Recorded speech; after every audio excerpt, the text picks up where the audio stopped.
I didn't know grief could still bleed weeks after the funeral. Not loudly, not in sobs or screaming fits, but in letters from lawyers, strangers demanding what was never theirs, and voices telling me my father was weak, the one man who never abandoned anyone. 2 weeks after I buried my dad, my half-brothers showed up demanding money from his estate. They didn't come quietly. They didn't come with questions. They came with entitlement. They said a real man would have raised his wife's affair children, that a real man would have provided for them, that my father had failed them. And they said it while sitting in a rundown townhouse my mother could barely afford, after living most of their lives in a 4-bedroom house with a pool. I stood there listening, feeling something inside me finally snap, because the man they were criticizing had spent his life cleaning up the mess my mother left behind. He worked himself into the ground after she walked out on us.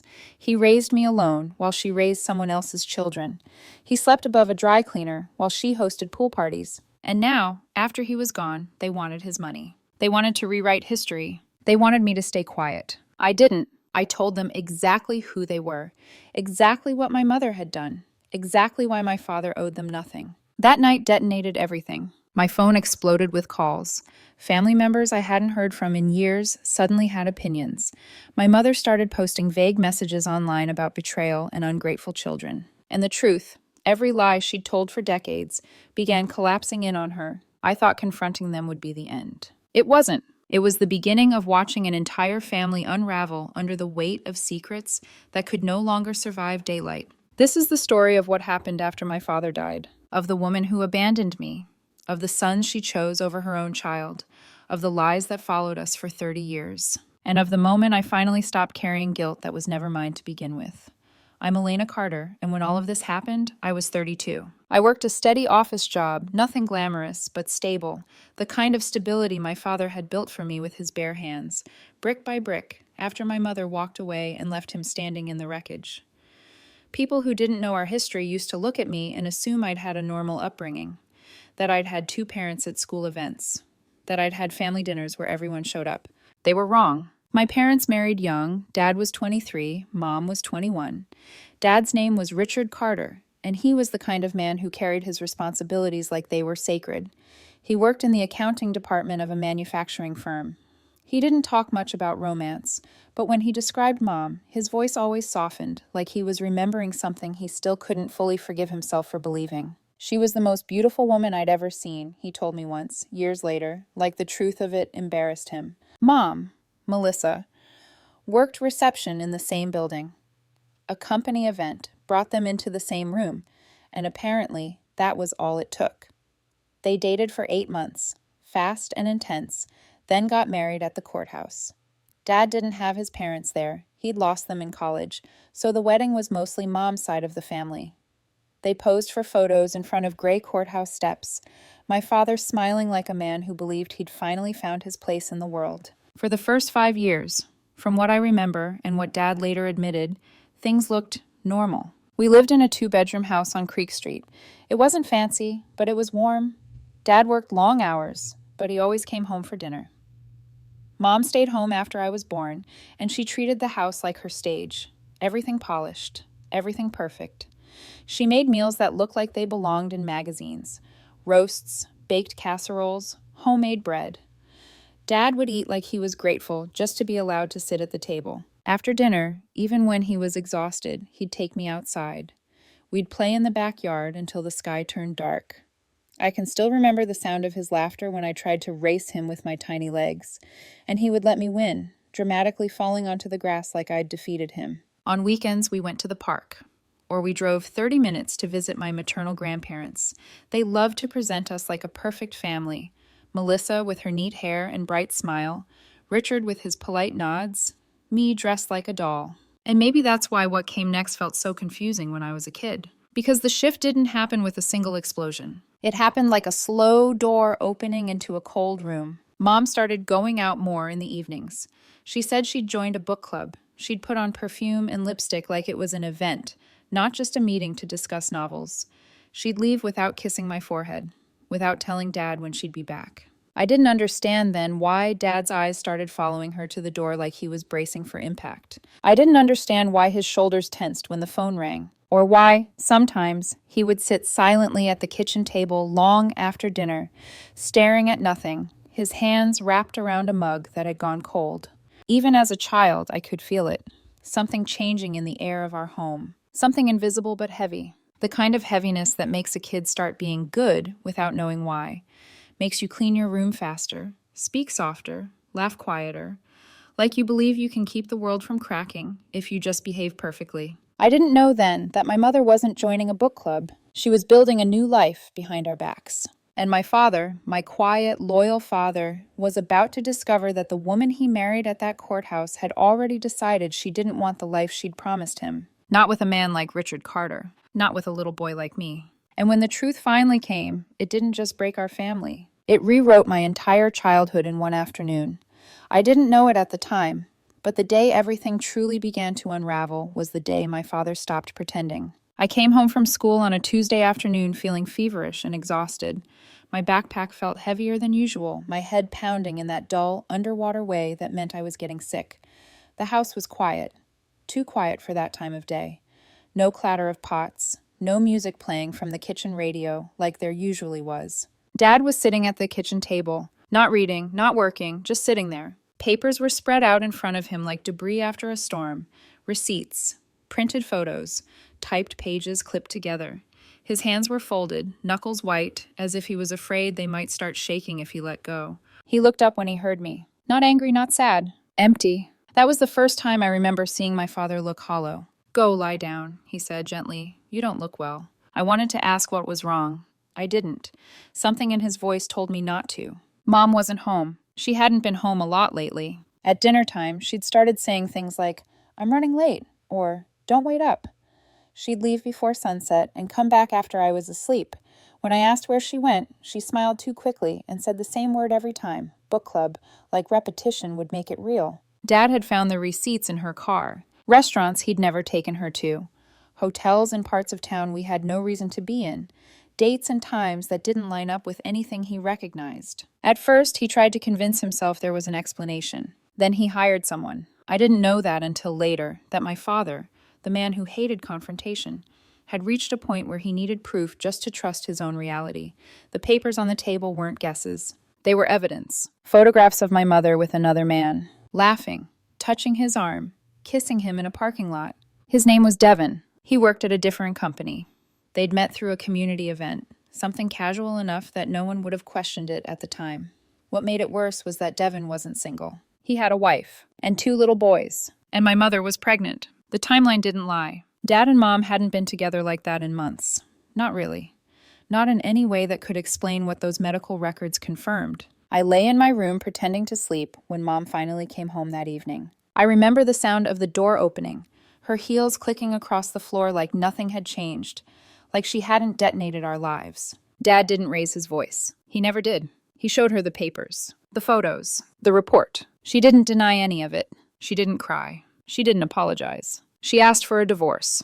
And then she said something that didn't make sense to me until years later. She said Devin already had 2 boys, 4 and 2, and that his wife had left him, that he needed help raising them, that she wanted to be with all of them. Like she was explaining a practical decision. Dad asked her if she was really leaving me for another man's children. She said she'd come back for me once things settled down. She never did. That night planted a seed inside me. A quiet understanding that some people don't abandon you because they're cruel. They abandon you because they've convinced themselves their desires matter more than the damage they cause. And once that seed took root, it shaped everything that came after.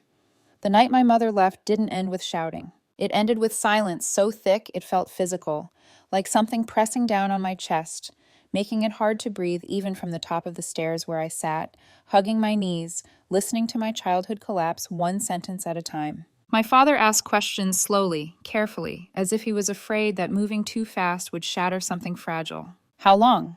Is it serious? Are you sure?" My mother answered like she was discussing a scheduling conflict. She said it had been months. She said she hadn't planned for it to happen. She said Devin understood her in ways my father didn't anymore. When he asked about the baby, her hand went instinctively to her stomach. "That's his," she said. No hesitation, no regret. I remember the way my father inhaled sharply at that, like his body had betrayed him by still expecting air after that sentence landed. He asked her what that meant for us, for me. She said she needed time, time to adjust, time to settle into the new situation, time to help Devon raise his boys. I'll come back for Elena, she said, once things stabilize. She said my name like it was an item she'd temporarily misplaced, not a daughter she was abandoning. I didn't understand then why my father's shoulders sagged the way they did, like gravity had suddenly doubled. I didn't understand why he didn't beg her to stay, or yell, or demand anything. But now I do. Because sometimes, when someone makes it that clear they're already gone, there's nothing left to fight for. The divorce took 4 months. 4 months of paperwork, quiet dinners, and my father learning how to exist in a house that no longer felt like home. My mother moved in with Devon immediately. She didn't wait for the ink to dry. She didn't look back. She gave birth to a baby girl 7 months later. Her name was Stephanie. Devon's sons, Cameron, 4, and Daniel, 2, became her stepsons overnight. She didn't contest custody. She told the court she needed time to adjust to her new family. That was how she explained leaving me behind. The judge granted my father full custody without hesitation. And just like that, I became something my mother used to mention in passing instead of someone she raised. We lost the house on Creek Street in the divorce. My mother kept it. My father didn't argue. He packed our lives into boxes, folding my clothes carefully, labeling things like he was trying to impose order on something that had no logic. We moved into a cramped apartment above a dry cleaner on the east side of town. The place smelled like chemicals and hot air. The walls were thin enough that I could hear our neighbors fighting at night. Sometimes I'd lie awake listening to strangers scream at each other, wondering if that's what my parents would have sounded like if my father had allowed himself to be angry. Dad worked longer hours. He came home exhausted, carrying takeout bags because he didn't have the energy to cook.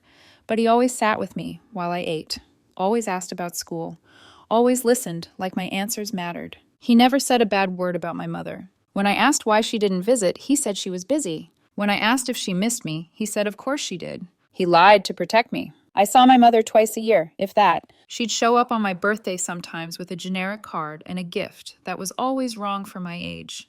Too young, too old, like she was guessing instead of knowing. She'd stay an hour, ask surface-level questions, then leave. She never invited me to her house. I later learned Devon didn't want me around his sons. He thought it would confuse them. I learned very early what it felt like to be inconvenient. And as I grew older, I watched from a distance as my mother built a life where she was celebrated for raising children she didn't give birth to, while the ones she did quietly learned how to stop expecting her to show up. That was the moment everything truly broke. Not when she left, but when she chose them and never came back. People think the worst part of abandonment is the moment it happens. They're wrong. The worst part comes later, when the shock fades, and you're left trying to build a life around an absence that never fills itself in. After we moved into that apartment above the dry cleaner, my father and I settled into a rhythm that was quiet, almost mechanical. He woke up early. I got myself ready for school. We ate dinner out of paper containers at the small kitchen table. We watched television together in the evenings, usually whatever was on, because neither of us had the energy to choose. We didn't talk much about my mother, not because it didn't matter, but because neither of us knew what to say without reopening a wound we were both desperately trying to keep from bleeding. When I asked questions, Dad answered carefully. She's busy. She's adjusting. She loves you in her own way. I accepted those answers because I needed to believe them. At school, I learned to stop mentioning her. Teachers would ask where my mom was for parent conferences, and I'd say she worked late. Friends would talk about family vacations, and I'd nod along, pretending I understood what that felt like. I didn't cry about it, not outwardly. I became manageable. That's what children do when they sense they're already too much. As I grew older, I started noticing things my father never said. The way his jaw tightened when my mother's name came up. The way he avoided certain streets, ones that led past Creek Street. The way he'd pause before answering questions about marriage, like he was choosing each word from a limited supply. When I was 12, Dad got a promotion. We moved to a quieter neighborhood, a better apartment, 2 bedrooms, no chemical smell, no shouting neighbors through the walls. He started taking night classes to earn his CPA certification. I did homework at the kitchen table while he studied across from me. We didn't talk much during those years. We didn't need to. There was an understanding between us, unspoken but solid, that we were a team, that whatever had happened before, we were moving forward together. My mother stayed on the edges of my life. She posted photos online. I saw them when I was old enough to understand what they meant. Cameron and Daniel calling her mom. Stephanie dressed in expensive clothes. A 4-bedroom house. A pool. From the outside, she looked fulfilled. From the inside, I learned how to stop expecting things. When I was 16, my father met Brittany. She was a widow, a nurse, kind in a careful, reserved way. They dated for 2 years before getting married. Brittany made it clear she wasn't trying to replace anyone. "I'm not your mother," she told me gently, "but I'll always respect you." And she did. She didn't force affection. She didn't compete with a ghost. She simply existed in my life with consistency, which, it turns out, matters more than grand gestures. Dad seemed content. They bought a small house in the suburbs. I went to community college and lived at home to save money. Life felt steady. And that's when everything shifted again. When I was 24, Devin left. He'd been having an affair with a coworker for 2 years. He filed for divorce and moved to Arizona. Just like that. The house went into foreclosure. My mother, who hadn't worked in nearly 2 decades, took a retail job at a department store. Cameron was 22. Daniel was 20. Stephanie was 14. They moved into a rental townhouse my mother could barely afford. For the first time, I saw cracks in the life she'd chosen. I didn't feel satisfaction. I felt something quieter. Recognition. Because I'd already lived the version of that story where someone walks away and leaves you holding what's left. And I knew exactly how lonely that feels. Still, nothing prepared me for what came next. When my father got sick. When the man who never left, never complained, never abandoned anyone, started fading. And everything I thought was settled began to resurface. My father was 58 when he was diagnosed. Pancreatic cancer. The doctor said the words gently, like tone could soften the meaning. 6 months, maybe, if we were lucky. We weren't. He lasted 4. By the time the diagnosis came, the cancer had already decided the ending.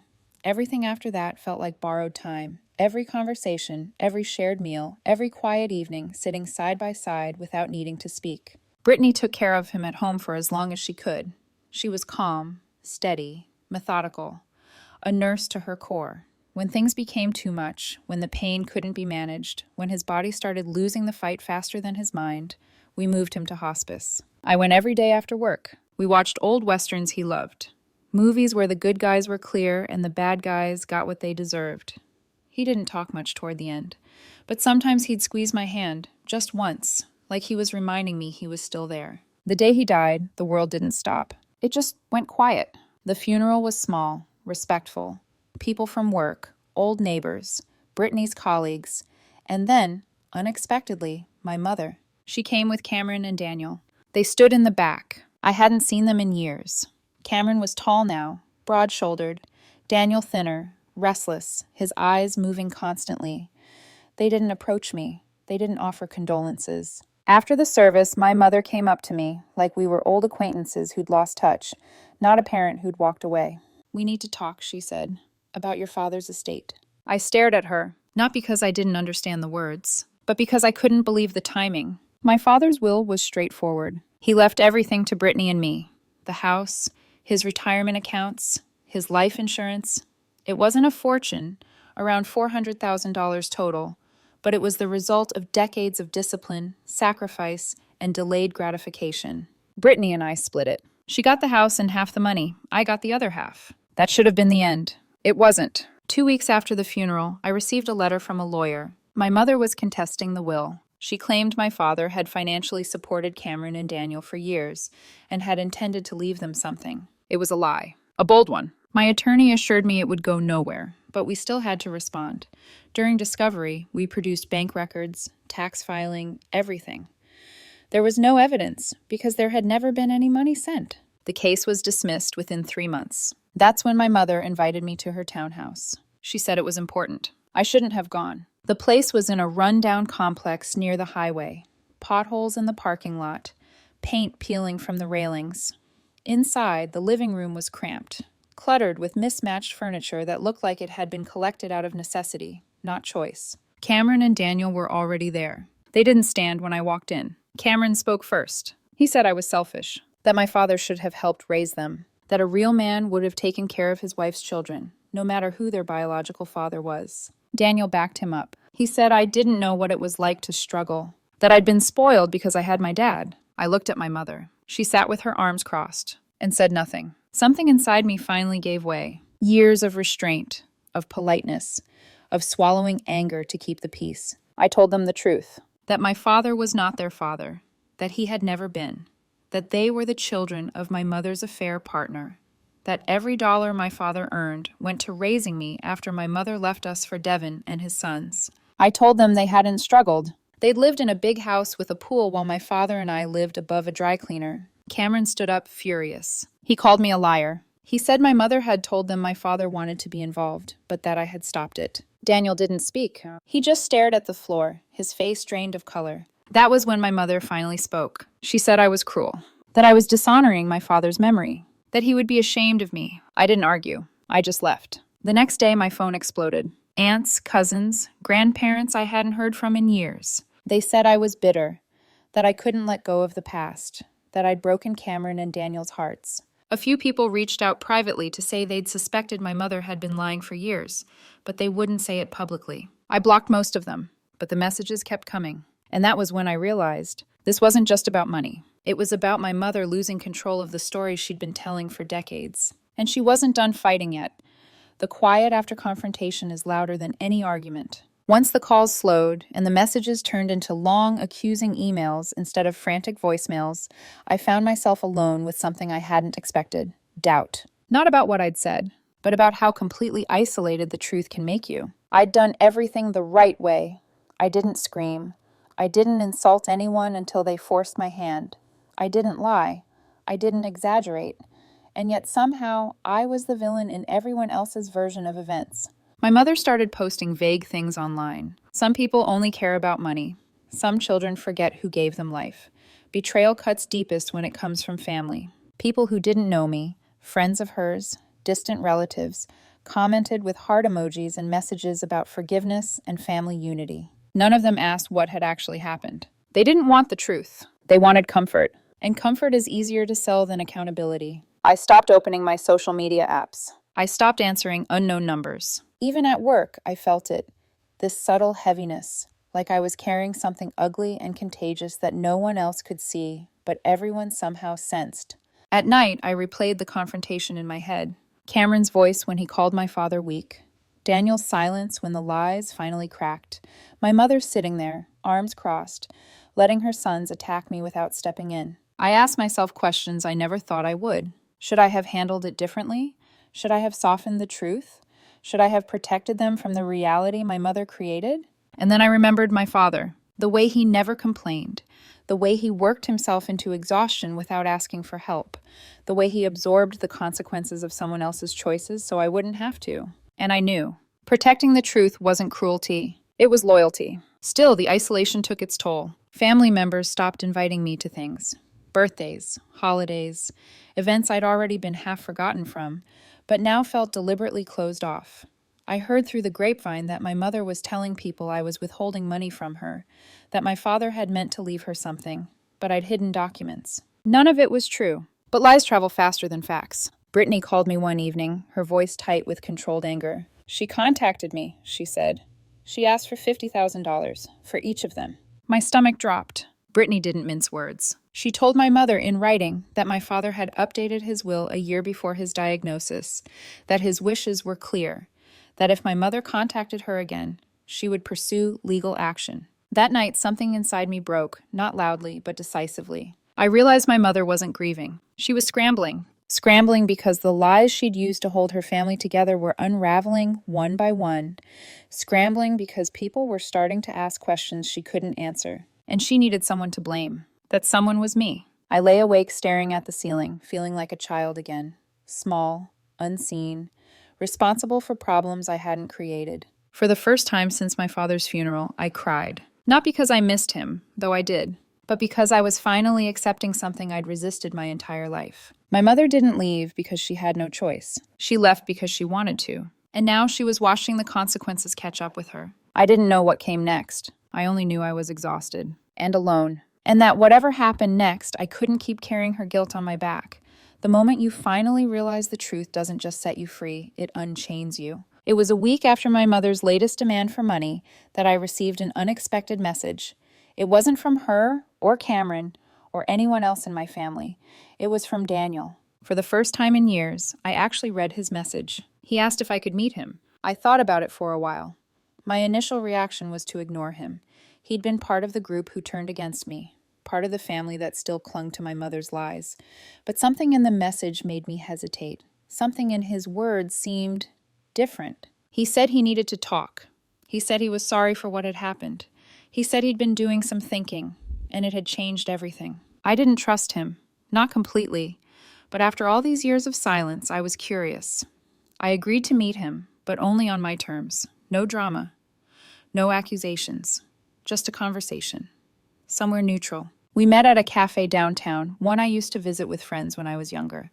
When I walked in, Daniel was sitting in a corner booth, his eyes focused on the table in front of him. He looked older, more worn out. There were dark circles under his eyes, and his shoulders seemed heavier than I remembered. He looked up when I walked in, and for the first time in a long time, he didn't look angry. We sat in silence for a few moments. Finally, he spoke. "I was wrong," he said, his voice quiet. "I don't even know how to explain it, but I've been wrong about everything." I raised an eyebrow, unsure of where this was going. "What do you mean?" He looked down at his hands, then back up at me, like he was still trying to find the right words. "I believed her. Mom. I believed everything she said about you," he admitted. "I thought you were the one who pushed Dad away. I thought you made him choose between us and her. I thought you'd pushed him into not caring about us. But I was wrong." I didn't interrupt, I just listened. I've been going through everything, talking to people, trying to piece together what happened after the divorce, and the more I dug, the more I realized how much Mom twisted things, how much she lied. She made us believe Dad was the bad guy, that he didn't care about us, that you didn't care about us. He paused, taking a deep breath. "I'm sorry, Elena. I never should have believed that. I should have known better." My heart did something strange in my chest. Part of me wanted to be angry at him for taking so long to see the truth, but the other part of me, surprisingly, was just grateful. Grateful that someone was finally admitting what had happened, even if it was years too late. "It's not your fault, Daniel," I said softly. "You were just a kid too. You didn't have the full picture. Neither of us did." "I've been talking to Aunt Erin," he continued, his voice thick with emotion. "She finally told me everything. About how Mom made up stories about Dad, how she manipulated us, made us believe things that weren't true. She even admitted that Dad never sent money to us like Mom said he did. It was all a lie." I felt the weight of that truth settle in my chest. "So you believe me now?" I asked, needing to hear him say it. Daniel nodded. "I believe you. I'm sorry it took me this long." We sat in silence again, both of us absorbing the gravity of everything we'd just said. "I didn't know," Daniel said after a long pause. "I didn't know how much damage she caused. I didn't know how much we were affected by all the lies. I thought I was protecting my family, but I wasn't. I was just letting her keep us in the dark." I nodded. "It's not easy, realizing you've been lied to your whole life. It's hard to accept that the people you trust aren't who you thought they were." "I know," he whispered, "but I'm trying to fix it. I'm trying to make up for the time we lost." For the first time, I really looked at Daniel, not just as the brother I used to know, but as the man he was now. He wasn't the angry, distant person I remembered. He was different. And for the first time, I felt a little bit of hope. "I don't know what the future holds for us," I said, my voice steady but uncertain. "I don't know if we can fix everything, but this is a start." He smiled weakly. "It's a start." As we left the cafe, I felt lighter than I had in years. The truth hadn't magically made everything better, but it had started to chip away at the walls that had kept us apart for so long. And for the first time in a long time, I felt like I wasn't alone in all of this. The fallout from speaking the truth came like a slow storm. At first, it seemed like the world had calmed. The silence was no longer oppressive. My conversations with Daniel, though awkward, felt like the beginning of something new, something real. There was still a lot to rebuild between us, but at least we had started. But not everyone was so quick to accept the truth. My mother didn't speak to me for weeks after our confrontation. That wasn't surprising. She never had a real conversation with me when things went wrong. She simply withdrew, making sure everyone else knew I was the problem. And this time, she wasn't about to let the truth slide without a fight. It wasn't long before I started receiving messages from family members, distant cousins, people who only came out of the woodwork when they had an opinion to share. They all said the same thing. That I was being too harsh, that I was destroying the family, that I needed to forgive, that family is family no matter what. The messages were relentless. I blocked most of them, but some still managed to get through via email or through mutual acquaintances.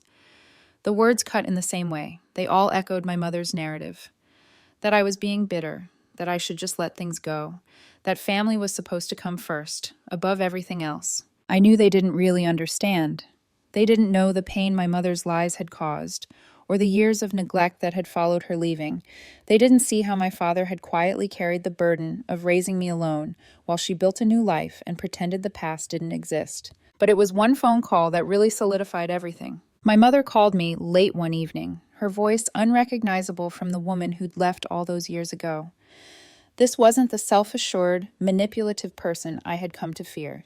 This was someone who had been broken by her own lies, someone who had no more excuses left. She was crying. "I'm sorry," she said, her voice trembling. "I never meant for things to go this way. I never meant to hurt you." I felt a momentary pang of something like sympathy. For all the years she had been absent, for all the hurt she had caused, here she was, vulnerable, finally admitting some part of the truth. "I made mistakes," she continued. "I know I did, and I regret it, more than you can imagine." I didn't respond immediately. I needed time to process the sincerity, or lack thereof, in her words. It was hard to tell if this was a genuine apology, or just another manipulative attempt to make me feel guilty for holding her accountable. But then she said the one thing I didn't expect. "It's all falling apart, Elena. Devin left me. He left me for someone else. I'm alone again. I need you." And there it was. The call wasn't about healing. It wasn't about reconciliation. It wasn't even about the pain she'd caused me all those years. It was about her. And once again, I was supposed to be the person to fix it. I took a deep breath, the weight of everything I'd gone through settling in my chest. "I'm sorry, Mom," I said, my voice steady but firm, "but I can't help you anymore. You made your choices, and I made mine." There was a long pause on the other end of the line. I could hear her breathing, ragged, like she was still hoping for something, anything, from me. But there was nothing left for me to give. "I can't fix your past," I continued, "and I can't let you keep dragging me into your mistakes. I'm moving forward, and I think it's time you did too." The silence stretched between us. It wasn't just the end of the conversation, it felt like the end of something far bigger. It felt like the final severing of a tie that had been broken years ago, but I hadn't known how to let go of. "Goodbye, Mom," I said before hanging up. I sat in the quiet for a while, my phone still in my hand. I didn't feel relief or satisfaction. I just felt a kind of deep, weary sadness. The truth was a painful thing, but it was the only thing left that could carry me out of this mess. And then came the second wave, the aftermath of what I had done, what I had said, and the distance I had created. Cameron sent me a long, angry email filled with every insult he could throw at me. He called me selfish, heartless, and a hypocrite. He blamed me for destroying our family, for not being there for Mom when she needed me the most. But what hurt more than his words were the ones that followed, my own family's reactions. My aunt, my cousins, even some old family friends, all of them had sided with my mother, spinning the same tale she had woven over the years. She was the victim, and I was the villain. They didn't see what I saw, didn't understand the gravity of the situation. And yet something inside me shifted. I had no control over what they chose to believe. I couldn't change their minds, and I wasn't going to try.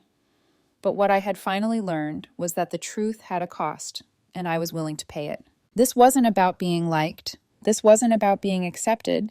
This was about honoring my father's memory, about finally standing up for the person who had spent his life protecting me, even when my mother didn't, even when she refused to take responsibility. As for Daniel, our relationship began to settle into a new, slower rhythm. He was trying, but there was no magic moment when everything healed. There was no sudden reunion with my mother, no fairy tale resolution. What I had learned was that families don't always stay intact. Not all wounds are meant to be healed. Some of them leave scars that never fade. But scars don't always mean weakness. Sometimes they just mean survival. I didn't realize how much weight I'd been carrying until I finally let it go. After the fallout, after the long emotional conversations, and the days filled with angry messages and quiet moments of reflection, I found myself standing at a crossroads, looking at the family I had left and the life I was trying to rebuild. I had never imagined I'd be here. I thought that eventually things would fall back into place. I thought I could fix the pieces, heal the wounds. But what I've learned through all of this is that some things can't be fixed. Some people can't be changed, and you can't make a family out of a broken history, no matter how much you want to. I took a long walk through the park that day, one of those sunny afternoons that feels like the world is offering a moment of clarity. The leaves rustled gently in the trees, and the air was warm enough that I didn't need a jacket. I sat by the pond and looked at the water, watching the ripples form and fade, just like the chaos of my life. And I realized I was finally free. I wasn't carrying the guilt anymore. I wasn't carrying the expectation that I should somehow be the one to fix everything or save anyone. My father had done that for me. He had given everything he had to make sure I had a stable life, and in the end, I realized that was enough. That was more than enough. The truth, painful as it was, had set me free. It had cleared the fog of manipulation and lies that had clouded my view of myself and my family. It wasn't about taking revenge. It wasn't about punishing anyone. It was about accepting the reality of what had happened and learning to live with it. As for my mother, I stopped waiting for her to apologize. I stopped waiting for the moment when she would see the truth and finally come back to me, asking for forgiveness. I realized I had to live for myself now, and the only person I needed to answer to was me. The weight of my father's legacy wasn't something I had to carry alone anymore. His life, his choices, were his own, and his love for me was something I would carry forward, not in spite of what happened, but because of everything he gave me in the face of it. I saw Daniel a few more times, not as much as I'd hoped, but there was progress. Slowly. I forgave him, but I didn't forget. And that was enough. We were rebuilding a relationship, one conversation at a time. But I knew it would take time for trust to fully grow again. When I came home that evening, Robert was there, waiting with dinner ready, as always. He didn't ask questions. He just listened when I told him everything that had happened. "Are you okay?" he asked. I looked at him, and for the first time in a long while, I felt truly at peace. "I'm better than okay," I said. "I'm free." And that was the truth, the only one that mattered. The lesson is this. Sometimes you have to let go of people you love to keep your peace. Sometimes you have to stop being the fixer and allow the world to unfold without you holding it together. And sometimes healing doesn't look like forgiveness or reconciliation. It looks like letting go and choosing your own path. The truth isn't always easy to find, but when you find it, it'll set you free. And that's worth everything.